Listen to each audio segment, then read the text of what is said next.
کے اندر اگر آج کوئی زندہ ہے تو ابو ذر غفاری زندہ ہے۔ میرا ایمان یہ کہتا ہے کہ جس طرح کا ماحول ہے حضرت سیدنا عثمان غنی کا دور ہے 32 ہجری کے اندر، رمضان کے مقام کے اوپر آپ اس حالت کے اندر اپنی زوجہ کو بھیجتے ہیں کہ راستے کے اندر کھڑی ہو جا اور اس جماعت کا انتظار کر جس جماعت کی بشارت اللہ کے نبی نے عطا فرمائی تھی، اور اپنی بچیوں سے کہا کہ گھر کے اندر جو بکری ہے اسے ذبح کر کے گوشت کا انتظام کریں، جو مہمان آئے جو انہیں کھانا کھلانے کے بغیر واپس نہیں کروانا۔ آپ وہاں آپ کی زوجہ محترمہ کھڑی ہو گئی، ایک قافلہ آیا، لمبا واقعہ ہے، میں صرف ضرور عرض کرنا چاہتا ہوں، جب ان قافلے والوں نے دیکھا کہ ایک عورت یہاں پہ کھڑی ہے، انہوں نے اپنے اونٹوں کی نکیلیں ڈھیلی کر کے پوچھا کہ بیوی یہ کیوں کھڑی ہے؟ تو آپ نے عرض کی کہ میرے زوج جو ہے میرے شوہر نامدار ان کا وصال ہونے والا ہے، انہوں نے مجھے یہاں پہ کھڑا کیا ہے کہ اہل ایمان کی جو جماعت یہاں سے گزرے گی اسے کہنا کہ میری تجہیز و تکفین کا انتظام کرے۔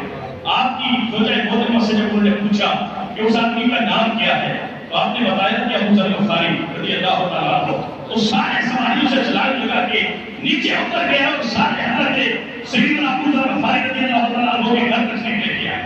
وہاں پہ آپ نے فرمایا کہ یاد رکھو مجھے جو کفن لینا ہے وہ کسی بادشاہ کا کفن نہیں پہنانا، نہ کسی سرکاری ملازم کا کفن پہنانا ہے، مجھے کسی عام آدمی کا کفن جو ہے اگر کسی نے ساتھ رکھا ہے تو وہ کفن پہنانا۔ کہتے ہیں ایک عام سا لڑکا اٹھ کے کھڑا ہوا اور کہنے لگا کہ یہ میری ماں نے میرے ساتھ جو لباس رکھا تھا، آپ نے فرمایا کہ یہی کفن جو ہے وہ مجھے پہنایا جائے۔ لمبا واقعہ ہے، آپ کا وصال ہوتا ہے، آپ کا جنازہ لے کے جب باہر نکلے ایک اور مسلمانوں کا قافلہ آیا اور اس قافلے کی جو قیادت کر رہے تھے وہ حضرت سیدنا عبداللہ بن مسعود رضی اللہ تعالیٰ عنہ کو اختیار کرتا ہے۔ حضرت عبداللہ بن مسعود کون ہے؟ صاحب السواق النبی، صاحب النعلین نبی، صاحب الوضوء نبی، اللہ کے نبی کی مسواک لے کے ہر وقت اللہ کے نبی کے ساتھ چلا کرتے تھے۔ اللہ کے نبی جہاں پہ بھی اپنے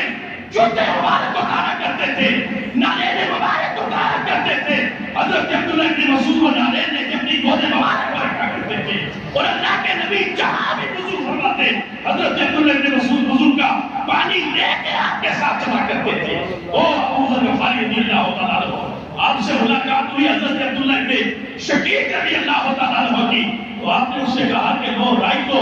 رسول اللہ صلی اللہ علیہ وسلم لسألتہ۔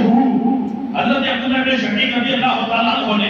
ابو ذر غفاری سے فرمایا کہ اگر ہماری اللہ کے نبی سے ملاقات ہوتی، اللہ کے نبی کا اگر دیدار نصیب ہوتا،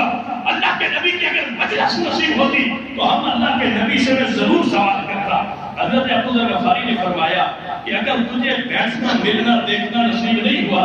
ہم نصیب والے بیٹھے ہیں، یہ شہید سوالتا ہو یہ بتا کہ تو اللہ کے نبی سے کس بارے میں سوال کرتا۔ تو حضرت عبداللہ بن شقیق رضی اللہ تعالیٰ عنہ نے ابو ذر غفاری سے عرض کی کہ میں یہ اللہ کے نبی سے سوال کرتا ان رویت رب بھی کہ کیا واقعی سر کی آنکھوں سے اللہ کا دیدار کیا ہے یا نہیں کیا۔ حضرت ابو ذر غفاری بچل پڑے، کہا تم تو ملتا تو پوچھتا، ہم مل بھی چکے ہیں، ہم یہ سوال کر بھی چکے ہیں، ہم مل بھی چکے ہیں، ہم یہ سوال کر بھی چکے ہیں۔ حضرت سیدنا ابو ذر غفاری رضی اللہ تعالیٰ عنہ نے فرمایا کہ ہم نے اللہ کے نبی سے یہ سوال کیا کہ یا رسول اللہ اپنے واقع سر کی آنکھوں سے رب کا دیدار کیا یا نہیں کیا؟ اللہ کے محبوب نے فرمایا رائت النورا، ہاں کون کہتا ہے کہ میں نے رب کا دیدار نہیں کیا، میں نے رب کا دیدار کیا، نور ہی نور پایا۔